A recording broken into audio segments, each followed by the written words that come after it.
now we will begin our new chapter, that is theme 7, an imperial capital, Vijayanagar. तो this whole chapter revolves around the Vijayanagar. Vijayanagar city कैसी थी? विजयनगर जैसा कि हम नाम जानते हैं, विजयनगर जहाँ पे विक्ट्री मिलती है, सिटी ऑफ विक्ट्री, और सिटी का भी नाम यही था, पूरी एम्पायर का नाम भी यही था. इस एम्पायर को 14th सेंचुरी में ढूंढा गया था और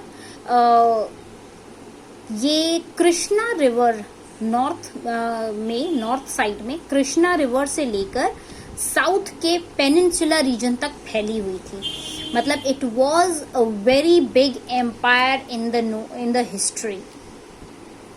1565 में ये जो सिटी थी वो अचानक से खाली हो गई, पूरी की पूरी डेजर्टेड हो गई. और 17th 18th सेंचुरी में इसकी सिर्फ यादें रह गई. मतलब पूरी की पूरी सिटी खत्म हो गई. और कृष्णा तुंगभद्रा, इसको आप यहाँ देख सकते हैं, ये जो रीजन था इसका, ये 17th 18th सेंचुरी में ये सिर्फ लोगों की मेमोरीज में रह गई थी इन कृष्ण तुंगभद्रा द्वाब. तो कृष्ण तुंगभद्रा द्वाब में जो लोग रह रहे थे, सिर्फ उनकी यादों में था कि हाँ यहाँ पे एक सिटी बसती थी जिसका नाम था विजयनगर. वो इस सिटी को हम्पी नाम से जानते थे.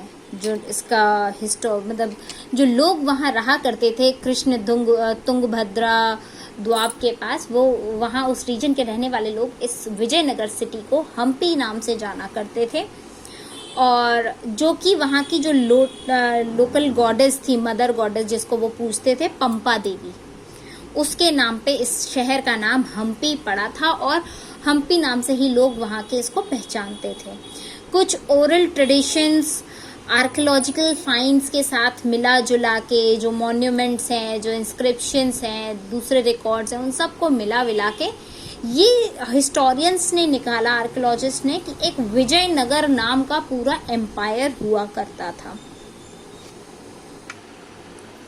सो next the first topic we are going to cover is the discovery of Hampi. अब ये हम्पी निकला कैसे पता चला? तो एक कर्नल थे, उनका नाम था कॉलिन मैकेंजी. ये एक एंटीक्वेरियन थे. कर्नल मैकेंजी ये एक एंटीक्वेरियन थे, मतलब जो एंटीक में स्टडी करते हैं, एंटीक आइटम्स की स्टडी करते हैं, उनको एंटीक्वेरियन कहते हैं. तो कर्नल कॉलिन मैकेंजी एंटीक्वेरियन थे, एक इंजीनियर थे. उन्होंने इस सिटी को डिस्कवर किया था. ये इंग्लिश की जो ईस्ट इंडिया कंपनी थी उसमें काम करते थे.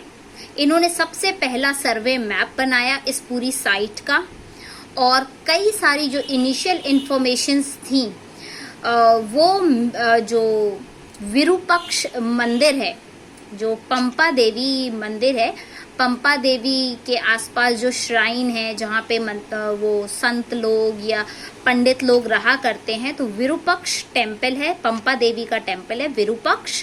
टेम्पल का नाम इस विरूपक्ष. उसमें जो देवी विराजमान है दैट इज पंपा देवी. और वहाँ के जो प्रीस्ट्स हैं उनसे उन्होंने कहानियाँ सुनी और उसके बेसिस पे उन्होंने इनिशियल इंफॉर्मेशन कलेक्ट की थी कि ये हम्पी सिटी कैसी रही होगी. और फिर ये बात है अराउंड 1800 की. फिर 1856 के बाद जो फोटोग्राफर्स थे उन्होंने मॉन्यूमेंट्स के रिकॉर्ड्स इकट्ठे करने शुरू कर दिए, जिसकी वजह से स्कॉलर्स इस पे स्टडी कर पाए.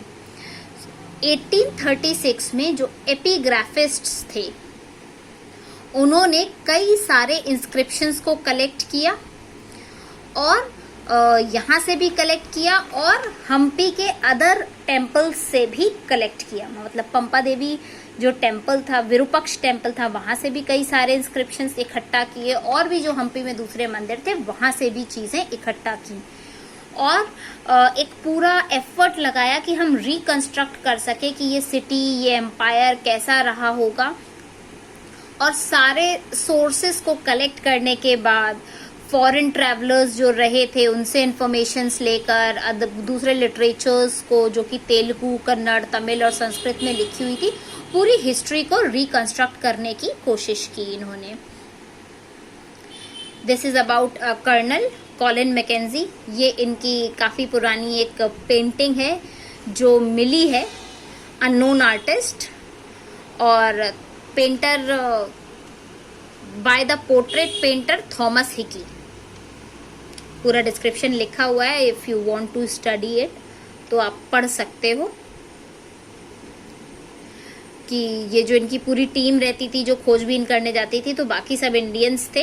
ये जो आप देख सकते हो ये इंडियंस रहा करते थे और ये हेड किया करते थे उनको। इनमें जो मेजर वन इज, इनका जो प्यून था दैट इज किस्तना जी, और जो कि टेलीस्कोप पकड़े हुए है। फिर एक ब्राह्मण असिस्टेंट भी है, एक जैन पंडित है और एक तेलुगु ब्राह्मण है, कवलरी हैं, वेंटकलेच में यहाँ है। तो आप ये देख सकते हो कि ये ऐसा नहीं था कि एक पर्टिकुलर रिलीजन को लेकर फिर स्टडी कर रहे थे, वो हर रिलीजन के साथ बातचीत करके यहाँ की हिस्ट्री जानने की कोशिश कर रहे थे। कर्नल मैकेंजी के बारे में थोड़ा सा देखते हैं क्योंकि इनके ऊपर अधिकतर नोट आ जाता है कि कर्नल मैकेंजी कौन क्या थे। तो 1754 में पैदा हुए थे, फेमस इंजीनियर बने, सर्वेयर और कार्टोग्राफर रहे। कार्टोग्राफर कौन होते हैं? जो मैप्स की स्टडी करते हैं। फिर 1815 में उनको पहला सर्वेयर जनरल बनाया गया इंडिया का, और जिस पोस्ट पे वो 1821 तक रहे जब तक वो मर नहीं गए। और he embarked on collecting local histories, और वो महारत कहाँ हासिल थी उनको? लोकल हिस्ट्रीज कलेक्ट करने में। वो लोकल हिस्ट्री को कलेक्ट किया करते थे। लोकल हिस्ट्री मीन जो लोकल पीपल, लोकल प्रीस्ट जो बता सकते हैं, जो सर्वे करके पता लगाया जा सकता है। तो मतलब ये साइट पर खुद जाते थे और वहाँ से लोगों से बात करते थे और फिर हिस्ट्री को रिकलेक्ट करते थे, एविडेंसेस कलेक्ट किया करते थे। और फिर इन्होंने आसानी से अपना एक कॉलोनी बना लिया था जिसमें कई सारे लोग शामिल थे।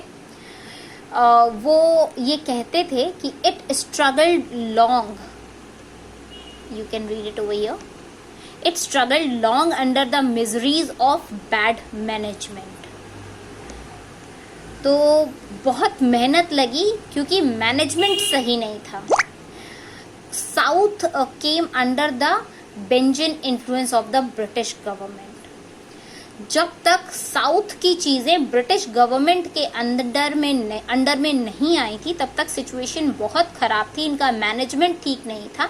इस वजह से मुझे बहुत स्ट्रगल करनी पड़ी, चीज़ें स्मूदन अप हुई जब ब्रिटिश गवर्नमेंट यहाँ आ गई।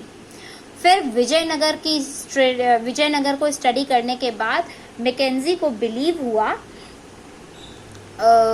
कि ईस्ट इंडिया कंपनी को काफ़ी सारी इंफॉर्मेशन मिल सकती है इनके इंस्टीट्यूशंस के बारे में, लॉज और कस्टम्स के बारे में, जो कि अलग अलग ट्राइब्स या नेटिव्स यहाँ के फॉलो करते हैं।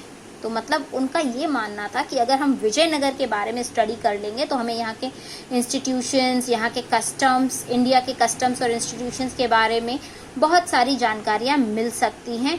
ऐसी ट्राइब्स की इंफॉर्मेशन भी मिल सकती है जो यहाँ की मासिव पॉपुलेशन है। तो जब हमको वहाँ के रिचुअल्स, कस्टम्स पता लग जाएंगे तो हम उस हिसाब से उन पर अटैक कर सकते हैं और उन पर रूल कर सकते हैं। Now the another topic is Rayas, Nayakas and sultans. Raya आपने अधिकतर नाम सुना होगा, जो साउथ में जैसे शिवाजी हो गए, तानाजी हो गए। तो उस टाइम पे क्या होते थे, सब लोग उनको राया बुलाया करते थे। मतलब स्पेशली जो वाइफ्स होती थी वो हस्बैंड्स को राया बुलाया करती थी। तो राया कौन होते थे? राया वाज द रूलर्स। फिर उनके ऊपर नायक्स और फिर सुल्तान्स हुआ करते थे। अगर हम इस ट्रेडिशन के अकॉर्डिंग जाएं और एपिग्राफिक एविडेंसेस को देखें, दो भाइयों के, दो भाई कौन कौन थे? ये हरिहरा और बुक्का, ये दो भाई थे।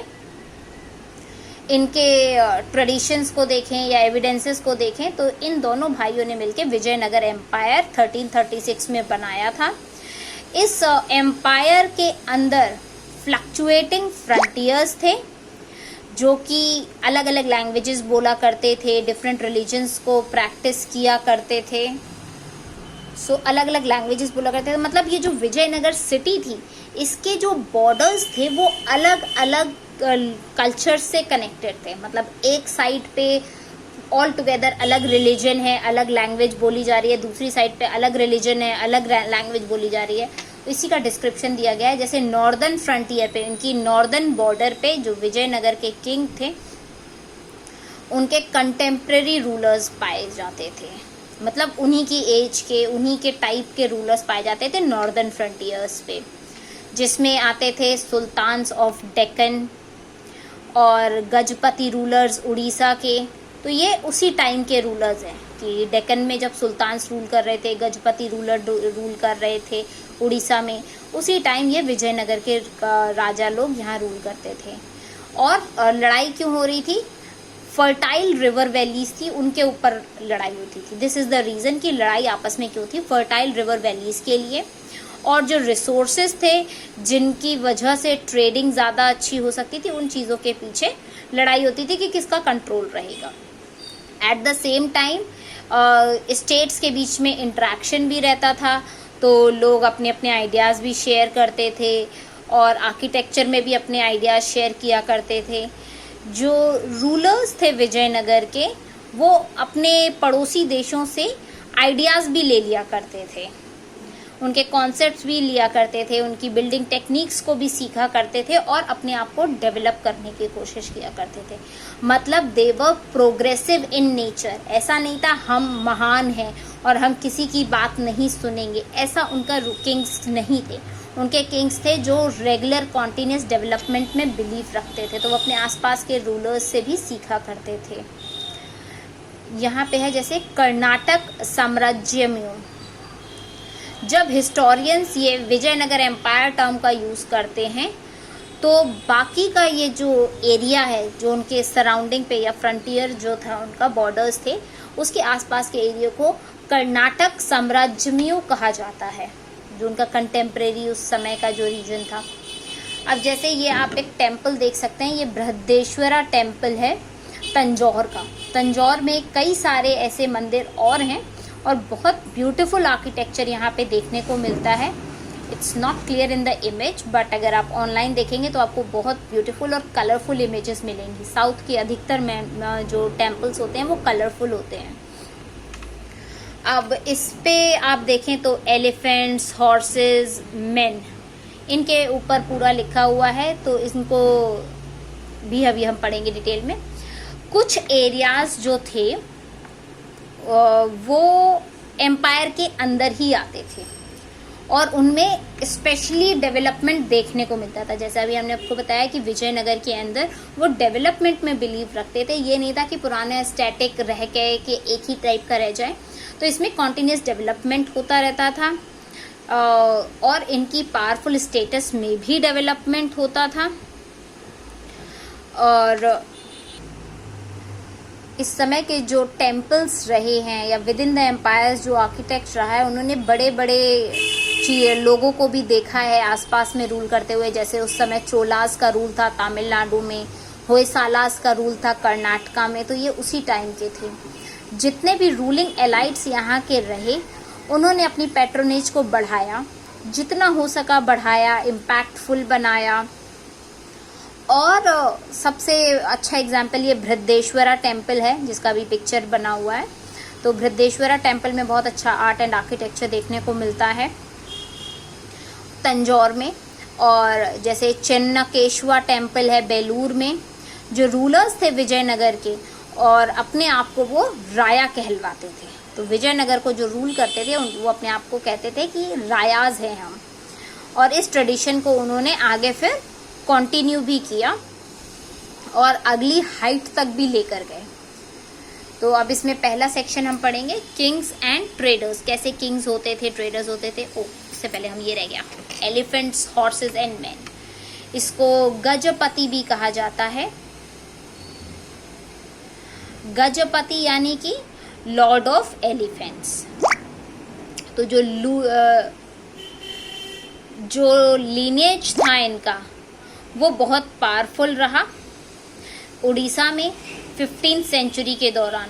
और जो पॉपुलर ट्रेडिशन चल रहा था विजयनगर में वो था डेक्कन ऑफ सुल्तान्स का, जिनको अश्वपति कहा जाता था या लॉर्ड ऑफ हॉर्सेस कहा जाता था, एंड द रायाज कॉल्ड नरापति और लॉर्ड ऑफ मेन।